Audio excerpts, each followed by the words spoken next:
ಏನು ರೀ toxic movie ನೋಡ್ಕೊಂಡು ಬಂದೇನಿ. ಸಿನಿಮಾ ಹೆಂಗೈತೆ ಅಂತ ಕೇಳಿದ್ರೆ ಒಂದು ಮಾತಿನಾಗ ಹೇಳಿದ್ರೆ ನೀವು ಎಷ್ಟು ಎಕ್ಸ್ಪೆಕ್ಟೇಷನ್ ಇಟ್ಕೊಂಡು ಹೋಗ್ತೀರೋ ಅಷ್ಟೇ ದೊಡ್ಡ ಡಿಸಪಾಯಿಂಟ್ಮೆಂಟ್ ಆಗ್ತೈತೆ ನೋಡ್ರಿ.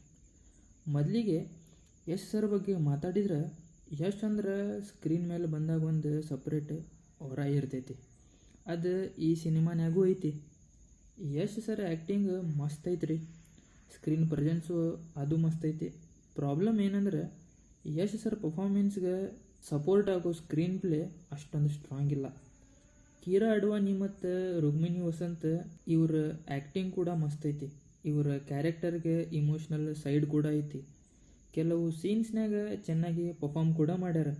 ಆದ್ರೆ ಒಳ್ಳೆ ಆ್ಯಕ್ಟರ್ಸ್ ಇಟ್ಕೊಂಡು ಅವರ ಕ್ಯಾರೆಕ್ಟರ್ಸನ್ನ ಸರಿಯಾಗಿ ಯುಟಿಲೈಸ್ ಮಾಡಿಲ್ರಿ ಇವರು.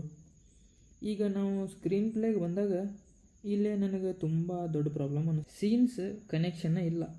ಮತ್ತು ವಿಲನ್ ಬಗ್ಗೆ ಹೇಳಬೇಕಂದ್ರೆ ವಿಲನ್ ಸ್ಕ್ರೀನ್ ಮೇಲೆ ಬಂದಾಗ ಒಂದು ಭಯ ಅನ್ನೋದಿರಬೇಕು.